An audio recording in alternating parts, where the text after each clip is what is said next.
Mesdames et messieurs, après délibération, la Cour décide que l'accusé Franz Müller est acquitté. Les frais du procès seront à la charge de l'État. Asseyez-vous, je vous prie. Voici en détail mon compte-rendu du jugement. Alors vous avez encore une fois réussi, maître. Je n'aurais pas parié un centime sur l'innocence de l'accusé. C'est peut-être pour ça que vous êtes devenue journaliste et non pas avocate. Non.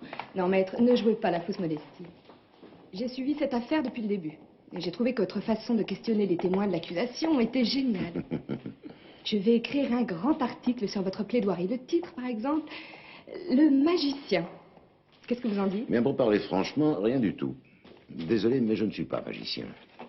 Si j'ai pu réfuter les différentes hypothèses des témoins de l'accusation, c'est parce que j'avais des informations très précises. Et si j'ai réussi à avoir ces informations, c'est par l'intermédiaire d'un très bon détective. Il s'appelle Joseph Matula. Si votre enthousiasme vous pousse toujours à écrire cet article, je vous conseille d'interviewer Joseph Matula et de faire de lui le personnage principal de votre reportage. Un détective privé? Ça peut intéresser qui? Ça intéressera plus qu'un avocat, permettez-moi d'en être persuadé.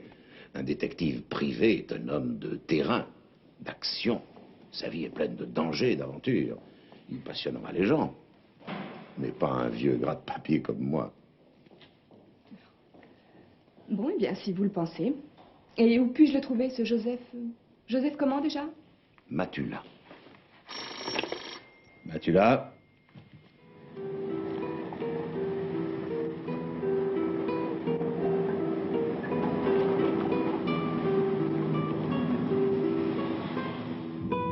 Je ne peux pas vous dire le nom de cet homme, ni pourquoi je dois l'observer.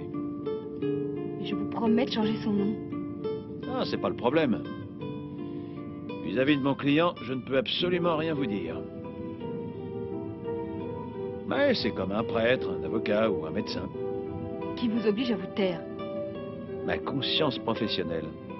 Vous pouvez au moins me dire pourquoi vous le suivez.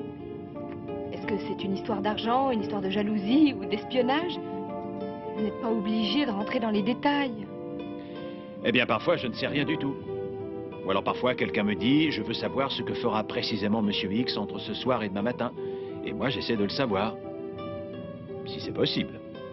Et si vos informations étaient utilisées dans un but criminel? Ah, ce danger est envisageable.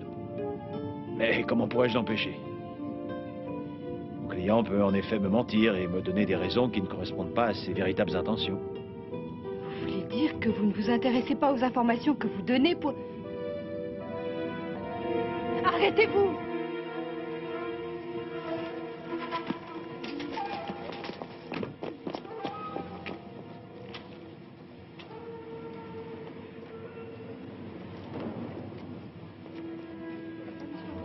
Et moi, je l'ai vu.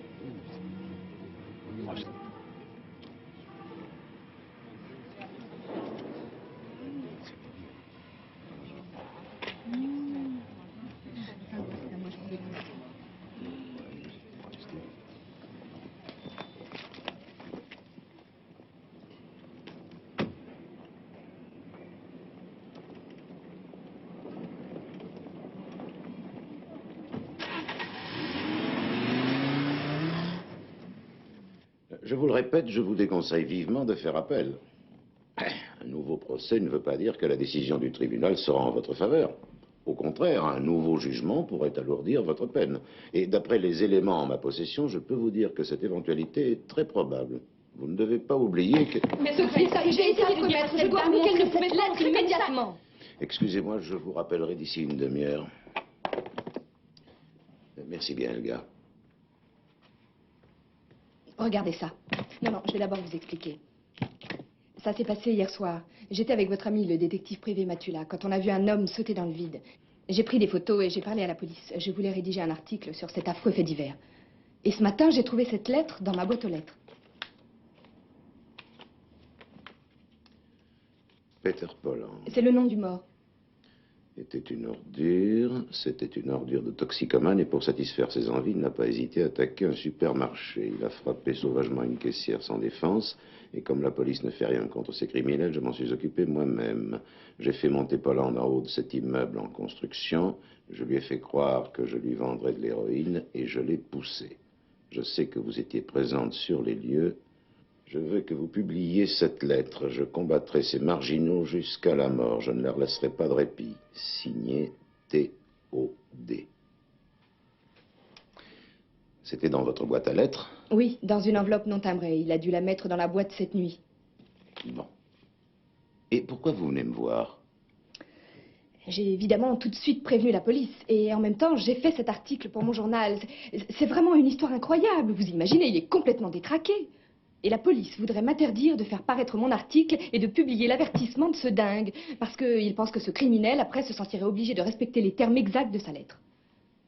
Je ne suis pas psychologue, mais je pense qu'ils ont peut-être de bonnes raisons.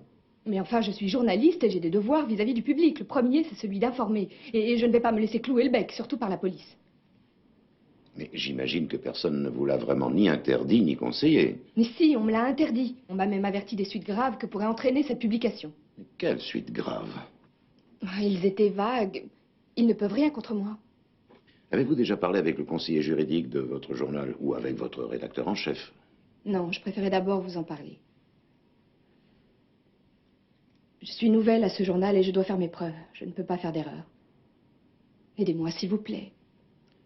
Là, je ne peux pas. Vous êtes une journaliste. En tant que telle, vous avez votre propre conscience professionnelle. En tant que juriste, je peux vous dire que la police ne peut pas vous empêcher de rédiger un article et qu'ils n'ont pas le droit de vous menacer. Alors je peux le faire publier? Je ne vous ai pas dit ça. Je vous ai dit que vous étiez seul juge pour en décider. Si j'avais ce genre de décision à prendre, j'essaierais aussi de comprendre les arguments de la police. J'ai pris ma décision. C'est une affaire trop importante et je ne veux pas la rater. Et voilà, monsieur Matula. Je me trouve dans une situation délicate. Allez-y, parlez. Ma femme a été assassinée. Hier dans la soirée. Je suis désolé. Oui. Nous avions une maison de campagne à Taunus. Ma femme allait travailler là-bas ces derniers temps. Elle était graphiste. Nous travaillions dans la publicité. Elle avait transformé cette maison en un grand atelier et elle y passait la plupart de son temps. Et c'est là... oui. C'est là qu'elle recevait ses amants. Je le savais. Enfin, plutôt, je le soupçonnais depuis longtemps. Et hier, j'ai voulu la surprendre. Je crois qu'elle me trompe avec un de mes collègues de bureau, Norbert Hempel. Et hier, je l'ai suivi après qu'il ait quitté son bureau. Et en effet, il est allé à notre maison de campagne. Il est entré dans la maison. Et je ne savais pas si je devais les surprendre en flagrant délit. Je ne savais vraiment pas ce qu'il fallait faire. C'est idiot, mais je suis parti dans la forêt. J'ai marché, je suis arrivé dans un petit village. J'ai bu 2 bières, 2 schnapps et je suis reparti. Et je suis reparti faire ma promenade. Et puis soudain, j'étais devant chez moi. Alors j'ai ouvert la porte et je l'ai trouvée morte. Poignardée.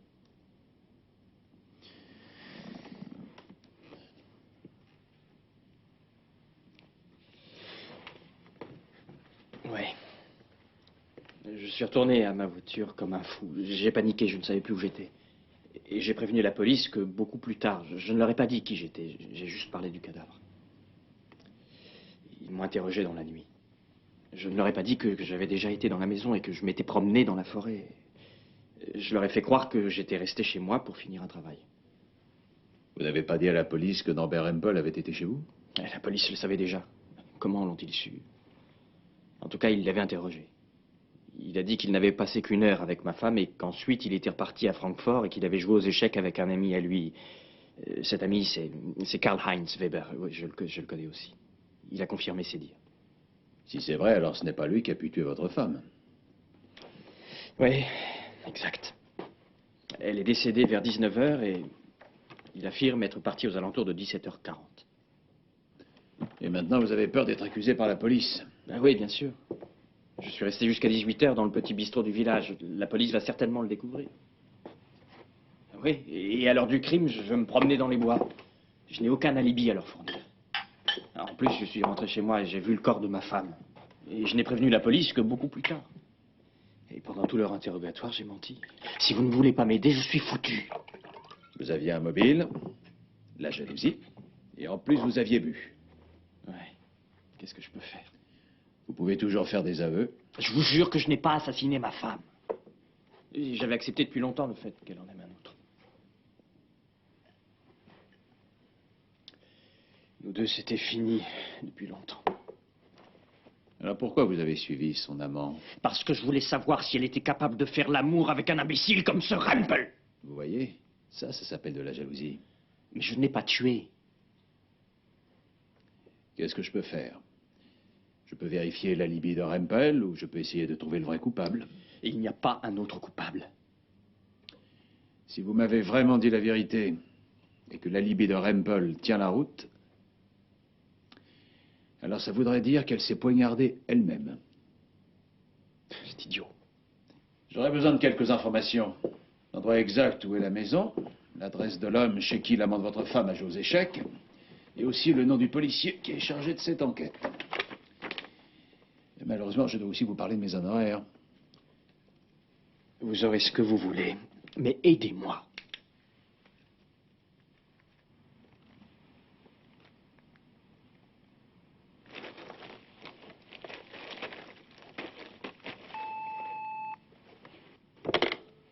Oui. Dorn. Bon, d'accord, je la prends. Renz. Ben, j'étais en train de le faire. Mes lectures habituelles ne sont pas ce genre de journaux. Enfin, ils ne sont pas faits pour me plaire. Je suis content pour vous.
C'est bon les filles, vous pouvez vous rhabiller. La police m'a déjà posé le même genre de questions. Je sais. Comme j'ai pas accès au dossier, Je dois vous les poser encore une fois, c'est dans l'intérêt de mon client. mais je ne suis pas obligé de répondre. Non, vous n'y êtes pas obligé. Bon, allez, je vais le faire. Voyez-vous, je n'ai rien contre Straub. Je ne peux pas l'accuser de quelque chose. Et pourtant... Et pourtant, Oui, sa façon de se conduire avec Marlène, c'est le prénom de sa femme, est inadmissible. Ces permanentes crises de jalousie agaçaient tout le monde. Il nous soupçonnait tous d'être son amant. il avait quand même toutes les raisons d'être jaloux. Bien sûr qu'il avait ses raisons. Ça, nous le savions déjà depuis pas mal de temps. Mais il fallait bien qu'il admette les faits un jour ou l'autre. Oui, il aurait dû divorcer. Mais lui, il a préféré s'accrocher, essayer de la faire changer. Il n'y avait plus rien à faire. Vous pensez que c'est lui le coupable? Je n'ai pas encore réfléchi à ce genre de questions. Je ne sais pas qui a pu la tuer. Mais si elle a vraiment été assassinée à 19h, il est impossible que Norbert Rempel l'ait tuée. Puisqu'il est venu ici vers 6h10. Comment vous pouvez être si précis? Monsieur Matula, comme vous devez le savoir, le match de foot a commencé vers 6h. Il est arrivé un peu plus tard, juste après qu'ils aient marqué un but. Il devait être 6h08 ou 6h10 à peu près. Ouais. Vous avez regardé le match jusqu'à la fin? Monsieur Matula, je sais pertinemment que j'ai déclaré à la police avoir joué aux échecs avec Rempel. Et je n'ai pas menti. Nous avons regardé le match, mais nous avons joué aux échecs en même temps. Nous sommes habitués à jouer ensemble et nos parties durent des heures. Mais je vous prie de m'excuser, j'ai dû travailler en retard. Je vous remercie pour ces renseignements. Je vous en prie. Martina, Emmanuel, on prend la séance. Vous coûtez assez cher comme ça.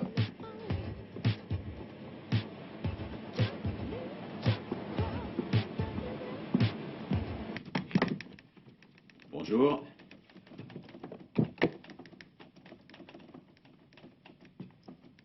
Bonjour.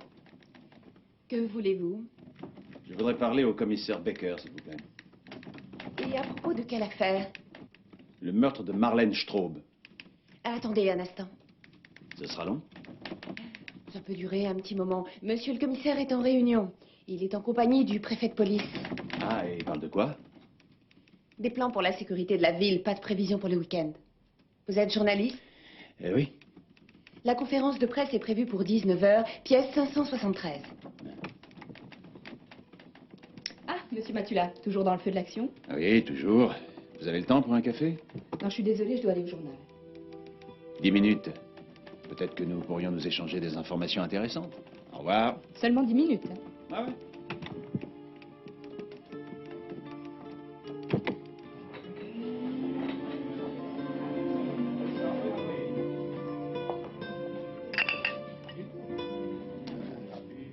Quoi, vous n'avez pas lu mon article? Mais pourtant, il concernait le meurtre signé Théodé. Je dois vous avouer une chose horrible. Je n'ai jamais lu votre journal. C'était qui le mort? Voilà ce qui se passe quand on ne lit pas mon journal. Tous les autres ont parlé d'un suicide et non pas d'un acte criminel. Et demain, ce sera la même chose. La conférence de presse a lieu à 19 h. Ils n'auront jamais le temps de préparer un article, alors que le mien est déjà à l'imprimerie. Vous pouvez peut-être me le lire en avant-première. Théodé a de nouveau frappé. Où? À Brombach. Le meurtre de Marlène Straub était signé Théodé. Ah, Et voici la preuve. Évidemment, la police a gardé l'original. Et cette fois-ci, il ou elle, on ne peut jamais savoir, mais la police pense que c'est un homme, car les statistiques l'ont souvent prouvé.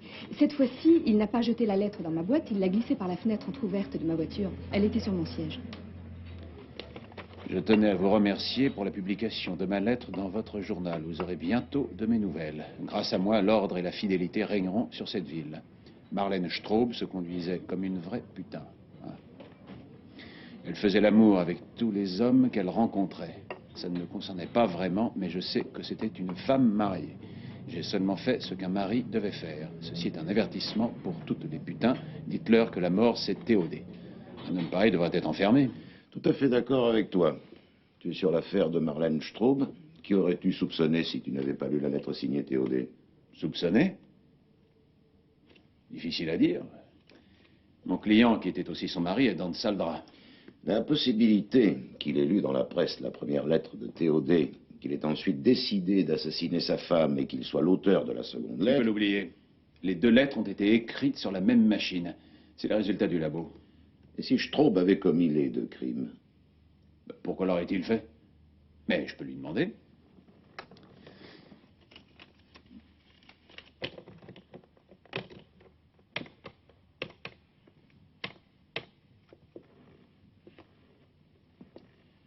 Monsieur Straub, c'est Matula. Je suis heureux de savoir que vous êtes en liberté. En ce qui concerne l'alibi de Monsieur Rempel, Monsieur Weber reste catégorique. Norbert Rempel a pu faire le trajet en 30 minutes, mais il a dû commettre au moins une douzaine d'infractions au code de la route pour réussir. Il conduit comme un fou, ça c'est vrai. Une autre question.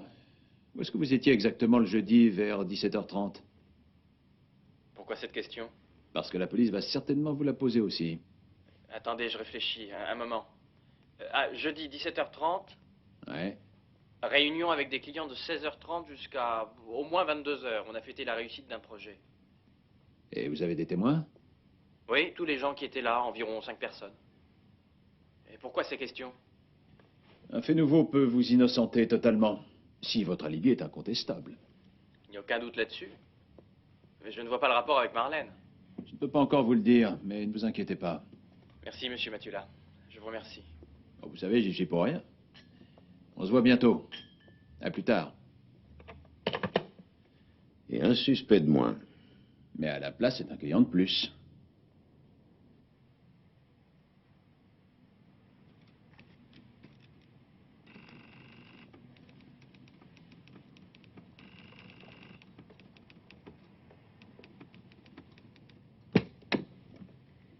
Monsieur le préfet vous attend, je vous en prie. Oui.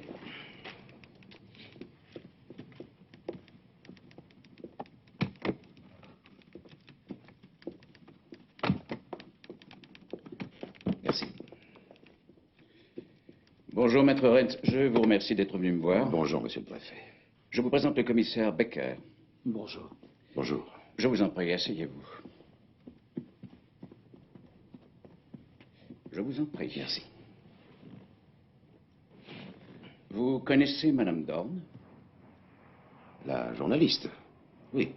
Avez-vous lu ses différents articles la semaine dernière? Oui. L'avez-vous conseillé pour la parution de ces articles? Non. Alors elle ne m'a pas bien informé. Oui, c'est aussi mon avis. Je lui ai seulement dit que la police ne pouvait en aucun cas interdire à un journaliste de faire son métier. Le fait qu'elle publie ou non lui appartenait à elle seule. Je lui ai dit qu'il s'agissait d'un problème de conscience. Avez-vous dit à cette journaliste que Théodée était certainement un malade et qu'une de ses premières jouissances était la publication de ses lettres, la reconnaissance par les médias? Je suis sûr que si on avait empêché cette publication et qu'on l'avait privé de son plaisir, il n'aurait jamais assassiné une deuxième fois. Non. Je ne lui ai pas dit tout ça et je n'aurais jamais pu le lui dire parce que je l'ignorais. Et nos psychologues partagent le même avis. Alors pourquoi vos psychologues n'en parlent pas à Madame Dorn? Ils ont essayé, mais elle n'a rien voulu entendre. Et vous croyez qu'un avocat peut réussir là où tous vos psychologues ont échoué? Ah oui. Nous avons de bonnes raisons de croire que vous lui avez fait, comment dire, forte impression. Nous pensons que si elle doit écouter quelqu'un, ce sera vous. Ah ah. Et naturellement, nous ne pouvons pas garantir que les meurtres s'arrêteront en même temps que les publications. Mais c'est notre seule chance. Et en plus, ces articles ont provoqué une véritable hystérie dans la population. Qu'est-ce que vous attendez de moi exactement, monsieur le préfet? Que vous parliez à Madame Dorn, que vous vous serviez de votre influence pour lui faire changer d'avis. Bien, je vais lui en parler.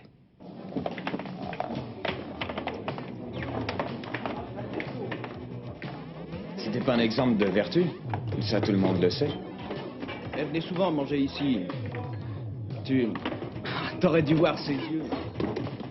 Un jour, je lui ai même payé un verre. Et j'ai parlé un moment avec elle. Alors? 4 bières, s'il vous plaît. Elle m'a dit qu'elle avait une fuite dans sa salle de bain. Et comme je suis plombier, je suis passé chez elle le lendemain soir. Et alors? Veille était chez elle, ils écoutaient des disques. Et toi? J'ai trouvé la fuite et puis j'ai réparé. Et ensuite? Et après, je suis rentré chez moi. Et va, t'es resté après ton départ? Mais je ne sais rien. Demande-lui toi-même.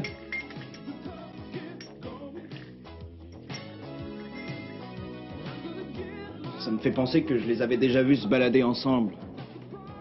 Le Veit et la belle Marlène. En forêt. Une promenade d'amoureux. Moi aussi, j'aurais bien voulu me promener avec elle dans les bois. Ça, je vous l'assure. Mais pourquoi en parler, puisqu'elle est morte? Mais ça, c'est leur théorie. Personne ne sait ce qu'il aurait fait exactement. Bien sûr. Mais si nous avons une chance minime, même si c'est simplement l'ombre d'une chance d'épargner une vie humaine, ne pensez-vous pas que nous devons tout faire pour la sauver? Je suis journaliste. C'est pour ça que vous devez respecter les règles du jeu. Vous avez certains devoirs vis-à-vis de la population. Oui, j'ai celui d'informer. Et pourquoi? Mais pour la vérité. Oui. Mais le vrai problème, c'est de savoir qui peut définir la vérité. Vous le savez? Certainement pas. Mais ce qui s'est passé est bien réel. Ce n'est pas trop facile. Et comment pouvez-vous savoir ce qui se passe dans la tête de ce malade?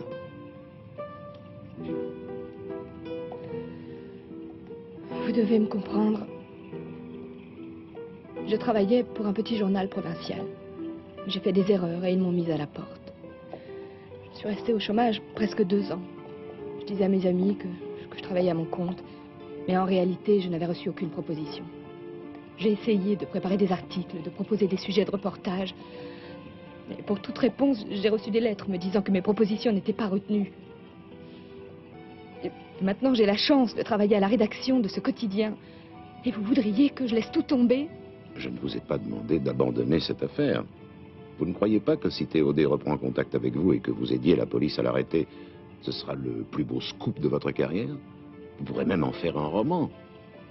On vous demande seulement de retarder la parution. On ne veut pas vous empêcher de le publier. Bon. Et puisque vous semblez avoir des relations dans la police et qu'ils vous ont demandé de me parler, vous devez me promettre une chose. Oui?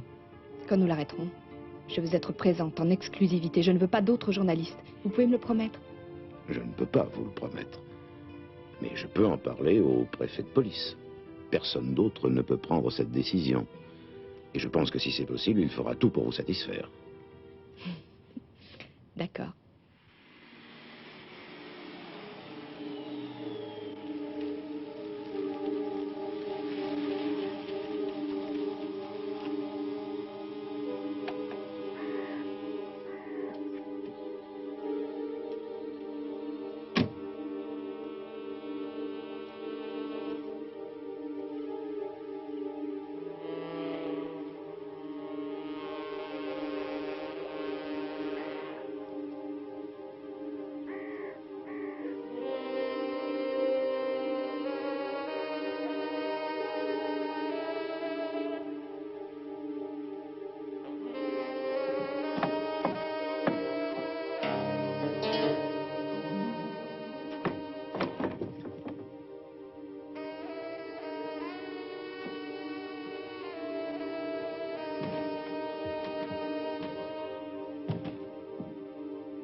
Vous cherchez quoi?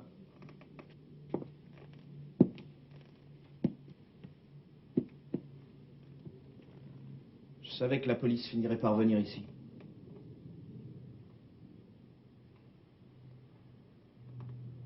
Marlène Straub et moi, nous étions très amis, si c'est ce que vous voulez savoir. Elle venait souvent ici.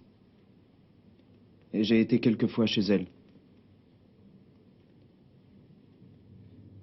Mais je veux que vous compreniez bien que je n'ai pas eu de rapport sexuel avec elle. Nous étions au-dessus de ça. Je n'ai d'ailleurs pas d'alibi pour le jour du meurtre. J'étais ici. J'ai lu, j'ai écrit, enfin je me souviens plus. Vous écrivez quoi? Ça ne vous regarde pas. Qu'est-ce que vous faites avec tous ces journaux?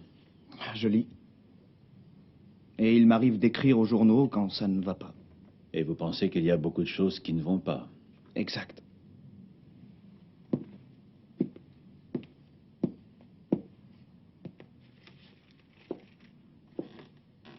Et mes écrits sont publiés.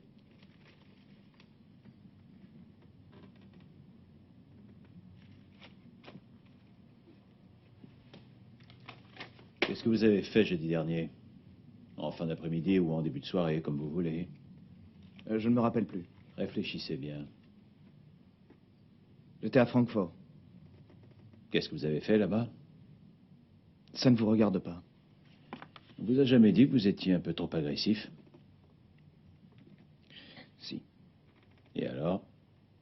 Les agressifs sont des gens qui se battent. Et je suis un combattant. Je me bagarre pour le bien. Je sais exactement ce que j'ai promis, mais je ne pouvais rien faire. Il a envoyé la lettre directement à la rédaction. Envoyé? Non, pas envoyé, glissé dans la boîte aux lettres. Le rédacteur en chef et toute la rédaction l'ont lu. Et si je n'écris pas cet article, vous pouvez être sûr que quelqu'un d'autre le fera. Bien, je vous comprends. Mais vous pouvez peut-être me donner les grandes lignes de votre papier. Le monstre vient d'assassiner une fillette de 5 ans. Une enfant? Je croyais que c'était un justicier. Quel mal pourrait faire un enfant? C'était la petite fille d'un médecin. Lisez ça. Je sais que le docteur Assmann faisait des avortements. C'est des centaines, peut-être des milliers de vies humaines qu'il a tuées. Maintenant, il va comprendre ce que signifie la perte d'un enfant. Signé T.O.D. C'est vraiment horrible. Comment l'a-t-il assassiné?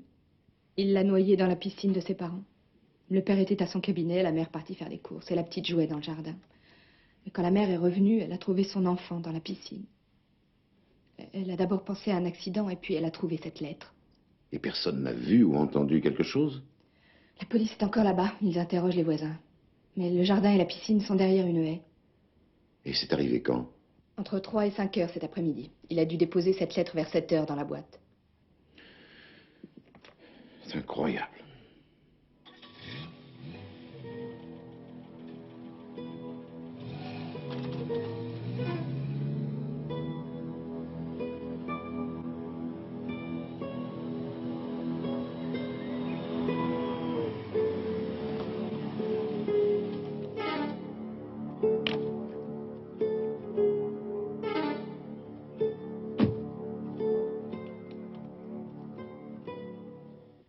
Je crois connaître le nom de Théodé. Alors dis-le-moi. J'ai aussi une nouvelle à t'apprendre. Pour l'instant, je n'ai pas de preuves, mais je suis sûr de moi. Eh ben, raconte. Il s'appelle Veit Corner et il habite à Brombach. Et pour les crimes, il n'a aucun alibi. Il voyait souvent Marlène Straub et peut-être même qu'il était son amant. Il m'a avoué qu'il a été à Francfort jeudi dernier toute la journée. C'est un fou. Il passe son temps à écrire des lettres aux journaux. Que des conneries monumentales. Dieter, rarement dans ma vie de détective, j'ai été convaincu comme aujourd'hui. Quand as-tu parlé à ce monsieur Veit Corner? Cet après-midi. Précisément? Entre 3 et 4 heures à peu près. À Brombach? Ouais. Alors tu peux oublier ton meurtrier. Pourquoi? Théodé a assassiné une petite fille de 5 ans cet après-midi et ça s'est passé justement entre 3 et 4 heures et demie. Cette fois-ci, elle n'y est pour rien. Je sais, oui. Nous devons trouver un moyen pour stopper ces parutions. Le ministre de l'Intérieur voudrait rencontrer le rédacteur en chef de ce journal. Et vous n'avez toujours pas de nouvelles pistes? Une multitude de pistes, mais elles sont vagues, rien de concret. Un voisin croit avoir vu rôder un homme en trench coat peu avant le crime. Un autre a vu une Fiat rouge démarrer en trombe devant la maison de Hassmann. Pour l'affaire Marlène Straub, nous savons maintenant que son mari était sur les lieux le jour de l'assassinat. Mais par contre, il a un bon alibi pour le deuxième et le troisième meurtre. Oui, je sais. Straub a demandé à un de mes amis, qui est détective privé, de trouver des éléments qui pourraient prouver son innocence. Il savait qu'on le soupçonnerait en premier, mais cette lettre a été publiée. Ce détective privé a fait des recherches à Brombach? Oui. Il n'aurait pas une Audi blanche? Oui. Ça nous fait encore un suspect de moins. Monsieur Matulin, enfin c'est le nom de ce détective privé, était aussi sur les lieux le jour du premier assassinat. Non, ça n'est pas ce que je voulais dire. Il a vu l'homme tomber de cet immeuble, il était en bas dans la rue, dans sa voiture. Coïncidence bizarre, non? Il y a tant de choses bizarres sur Terre. Tous nos suspects peuvent avoir commis un de ces meurtres. Il y en a même un qui pourrait en avoir commis 2. Mais pour le troisième, il a malheureusement un alibi en béton. Nous avons aussi pensé que Théodé pourrait faire partie d'un gang organisé et ils auraient tué chacun à leur tour. D'après les lettres, nous pouvons affirmer que nous ne sommes pas confrontés à un groupe. Nos psychologues, après examen des lettres, n'ont émis aucun doute à ce sujet. L'assassin devait très bien connaître ses victimes. Les détails précis qu'il donne de la vie privée de ses victimes étaient exacts. Peter Polland prenait effectivement de l'héroïne. Et le besoin de drogue l'avait conduit à attaquer une caissière dans un supermarché. Marlène Straub avait en effet de multiples partenaires sexuels. Le docteur Hassmann, en tant que gynécologue, pratiquait des interruptions de grossesse, mais il nous dit avoir toujours agi dans la légalité. 3 personnes qui étaient chacune de milieux différents, qui vivaient toutes les 3 à Francfort et qui ne faisaient pas le même métier. Je voudrais vous proposer une petite expérience. Nous avons fait venir les proches et les membres de la famille des victimes. Ils vont essayer de déterminer s'il n'y aurait pas un éventuel point commun ou une personne que les 3 auraient connue. Venez, maître Renz. L'expérience a commencé. Ne vous interrompez pas pour nous continuer. Oui, alors la sœur de ma femme a suivi un traitement prescrit par le docteur Hassmann. C'était à la suite d'un avortement qui s'était mal passé. Depuis, elle avait fréquemment des douleurs. C'est peut-être un point commun. Elle et ma femme ne s'aimaient pas beaucoup. Oui, je pense même dire qu'elles se détestaient cordialement. Et le deuxième point commun, ma belle-sœur est toxicomane. Madame Polland est presque sûre d'avoir entendu son fils prononcer son nom. Non, pas absolument sûr. Mais ce nom de Helga Nussing, je l'ai déjà entendu. Je suis certain que Peter lui fournissait de la drogue. Ce profil ne correspond pas à une femme. Est-ce que Helga Nussing est mariée? Oui, il s'appelle Walter. Walter Nussing. Vous n'avez rien découvert de plus? Non, rien du tout. Peut-être pouvez-vous encore trouver d'autres éléments qui pourraient nous faire avancer. Et pour Helga Nussing, nous procéderons à une étude complète de son emploi du temps. Je vous remercie pour votre collaboration.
Maître, j'ai expliqué à Madame Dorn que vous ne vouliez pas être dérangée, mais elle a dit que si je ne vous prévenais pas de sa visite... Elle entrerait quand même. Oui.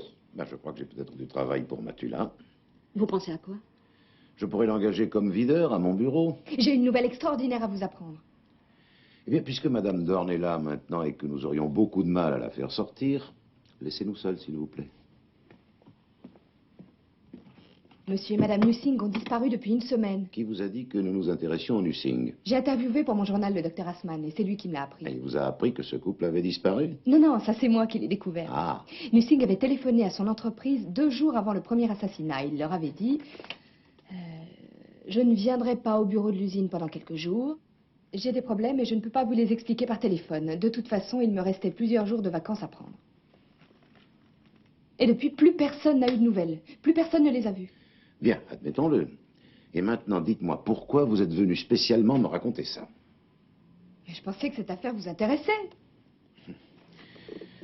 Grâce à votre talent journalistique, maintenant, c'est toute la ville qui s'intéresse à cette affaire.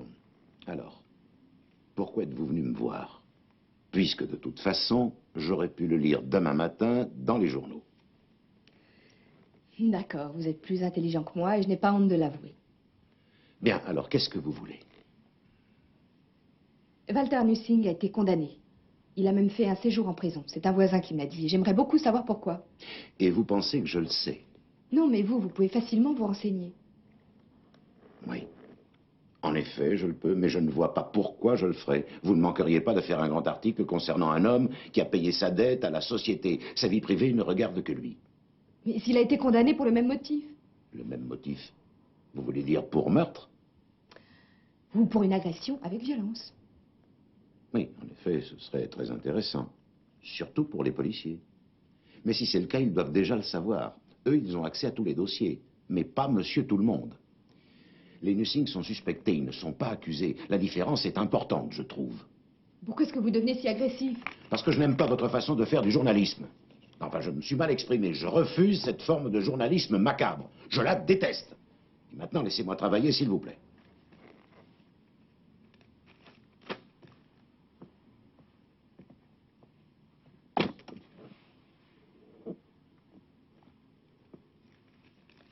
Je vous aime bien quand même.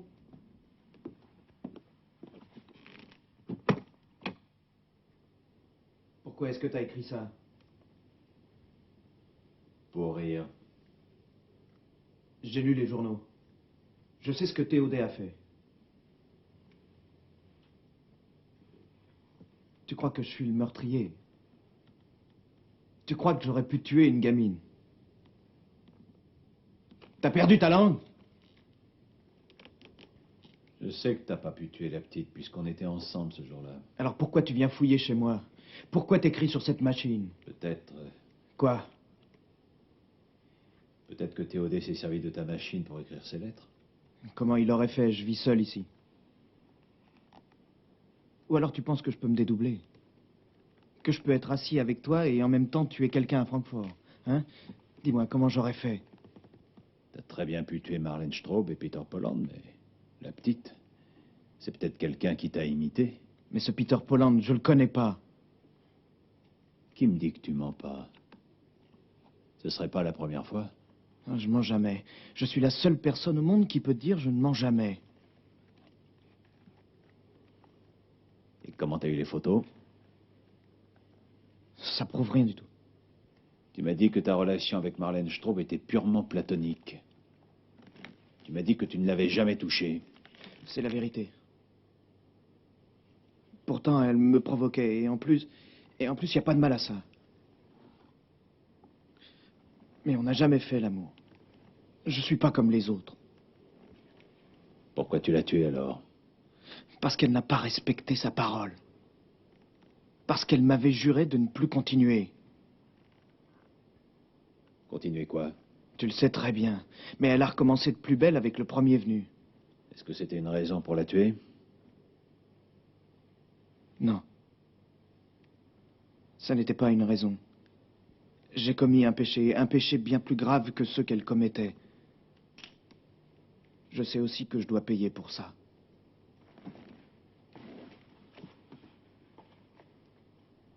Mais j'avais pas besoin de toi pour le faire.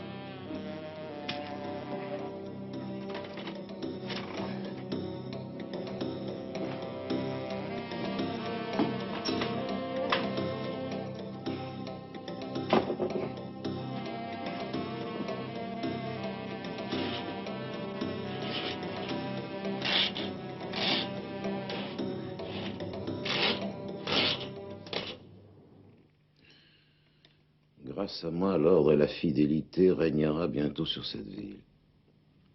L'ordre et la fidélité régnera bientôt. Il y a une faute, il a oublié le pluriel. L'ordre et la fidélité régneront bientôt. J'ai fait croire à cet imbécile que je lui vendrais de l'héroïne. Je combattrai ces marginaux jusqu'à la mort. Pas de pitié, signé Théodée. Quelle curieuse façon de parler. Oui, Hans? Joseph, mais où est-ce que tu te caches? J'ai déjà essayé de te téléphoner plusieurs fois. Je viens d'avoir une idée. Elle est peut-être absurde, mais elle ne me sort pas de la tête. Un suicide? Tu en es sûr? Et après qu'il ait avoué? Ah, je comprends. Non, n'appelle pas la police. Je t'assure qu'il n'y aura pas de problème.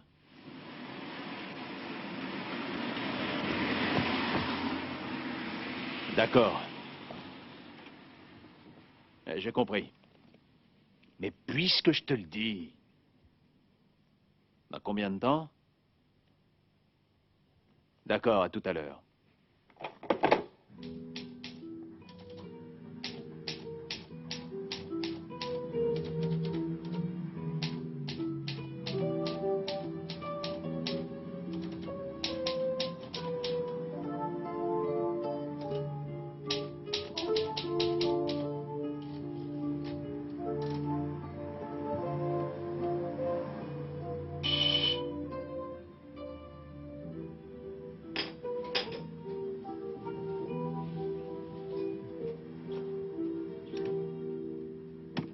Bonsoir, Madame Dorn. Bonsoir, maître. Entrez. Excusez-moi de vous déranger à cette heure-ci, mais je sais que vous êtes toujours disponible quand il s'agit de votre travail. Qu'est-ce qui se passe? Je vous le dirai dans la voiture. Vous avez un appareil? Oui. Vous avez un flash? Bien sûr. Alors prenez-le et venez vite. Sinon la police sera là avant nous.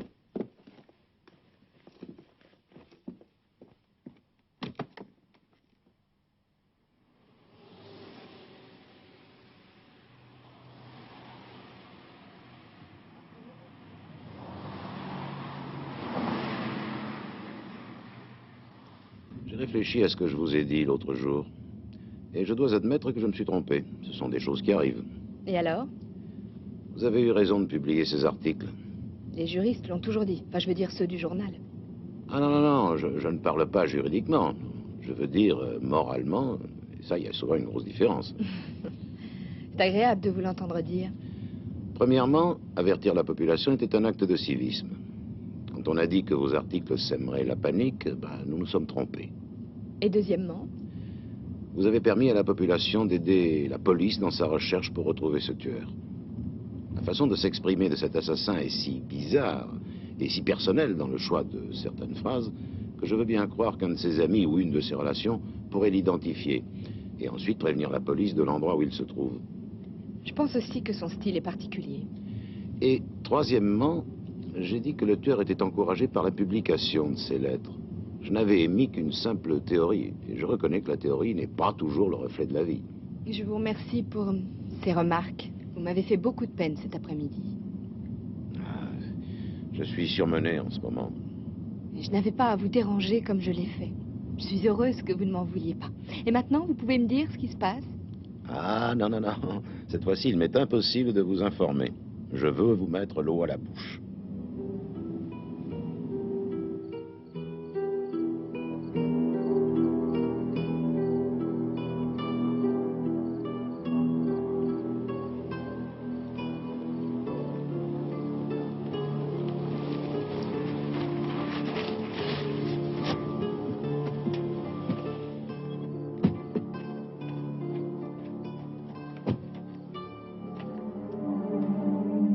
Qui est cet homme?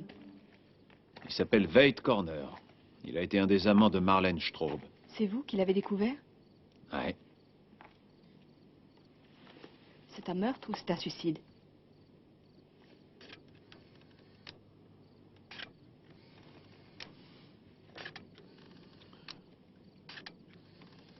La balle a été tirée presque à bout portant. On dirait vraiment un suicide. D'un autre côté... Oui, quoi? Je crois que c'est dans cette région que Théodée a commis un meurtre. Mais je vais vous montrer quelque chose. Venez voir.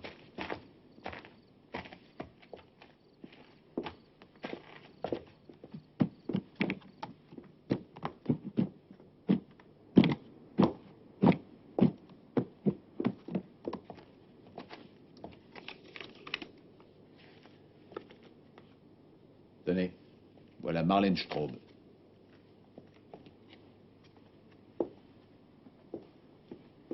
C'était un vrai râleur. Il écrivait toujours aux journaux pour se plaindre. Vous devez certainement le connaître. Mais pourquoi Théodée aurait assassiné cet homme, puisque d'après lui, il ne tue que des gens qu'il mérite? Vous ne pensez pas que pour un fou, n'importe qui peut mériter une punition? Personne ne peut savoir ce qui se passe dans sa tête. Tiens, voilà une des lettres qu'il a écrites à mon journal. D'après lui, on ne peut pas vivre dans un État qui autorise la construction de casinos, qui prélève des impôts sur le dos des prostituées et qui prétend agir pour le bien des gens. Il dénonce l'hypocrisie des hommes politiques. Peut-être que cet homme en savait trop. Il devenait dangereux pour Théodée. Et si c'était lui, Théodée? Peut-être ce monstre s'est-il fait justice lui-même. Non, ça, je ne le pense pas. Il se battait pour la liberté, pour l'ordre depuis des années. Exactement comme le fait Théodée. Il envoyait souvent des lettres aux journaux. Comme Théodée le fait d'une façon plus macabre. Maintenant, il faudrait savoir ce qu'il faisait au moment des meurtres. Ah, ça va pas être facile. Il vivait seul, il ne sortait presque jamais. Et comment se fait-il que vous soyez là? J'ai été chargé de faire une enquête par le mari de feu Marlène Straub au sujet de sa mort. Et vous avez découvert qu'il était son amant, et quand vous êtes venu, vous avez trouvé son cadavre. Exact. Et pourquoi n'avez-vous pas prévenu la police alors? Je voulais avoir l'avis de Rennes avant d'agir. Je ne savais pas que vous l'accompagneriez. Vous ne voulez pas que j'écrive un article? Vos articles ne me gênent pas. La seule chose que vous ne devez pas écrire, c'est que je n'ai prévenu la police que plusieurs heures après la découverte du corps. Bon, c'est promis. Les amis de Maître Rennes sont mes amis.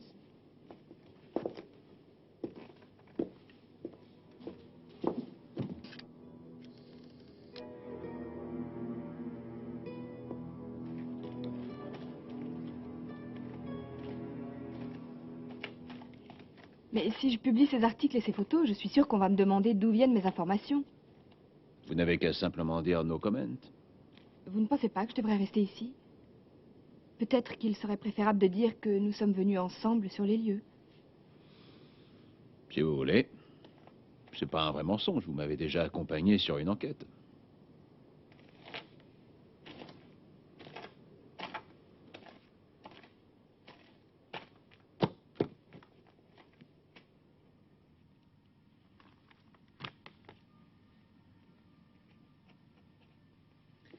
Mais si tu as raison, c'est vraiment incroyable. J'ai raison.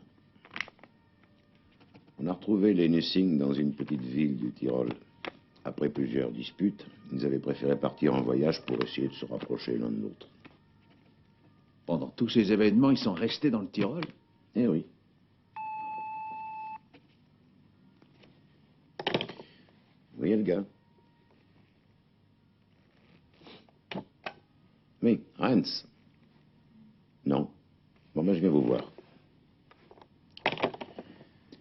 Tu es prêt pour le dénouement? Ben, viens aussi. D'accord. Allez.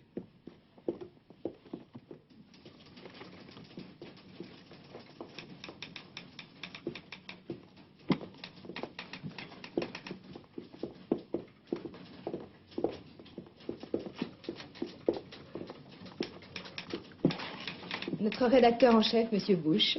Bush, enchanté. Maître Rennes, Monsieur Matula. Pourrais-je lire cette nouvelle lettre?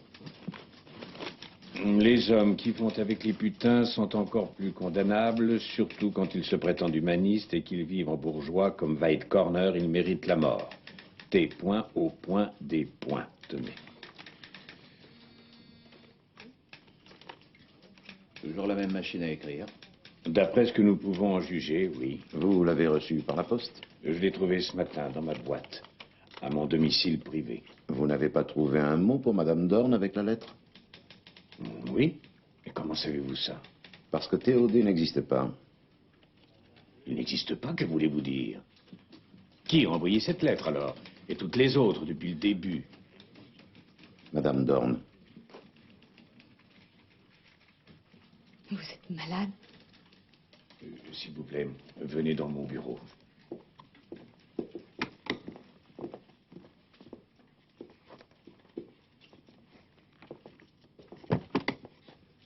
Alors, maître Rennes, qui aurait assassiné ces 4 personnes? Il n'y a eu qu'un meurtre. La mort de Peter Polland était en fait un suicide. C'était un toxicomane recherché par la police, il n'en pouvait plus.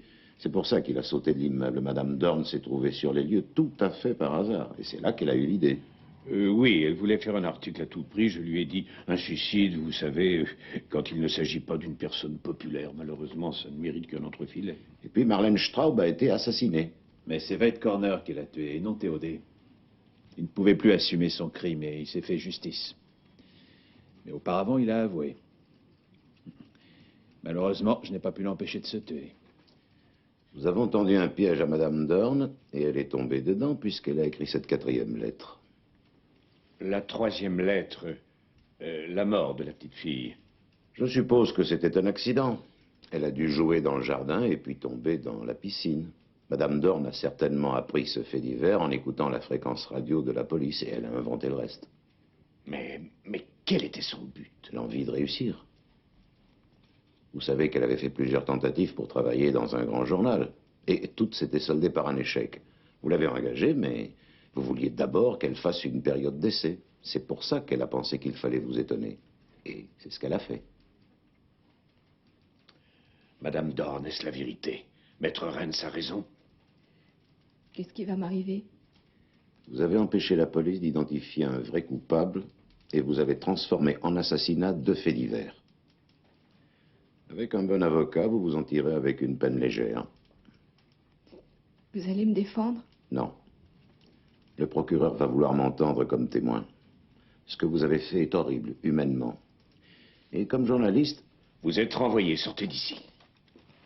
Allons, vite, s'il vous plaît.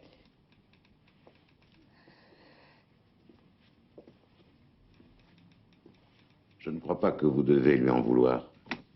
Elle a toujours signé ses lettres comme elle signait ses articles, avec les 3 initiales de son nom. Thérèse Olga Dorn. T-O-D. Vous ne connaissiez pas son nom? Je vous aime bien quand même.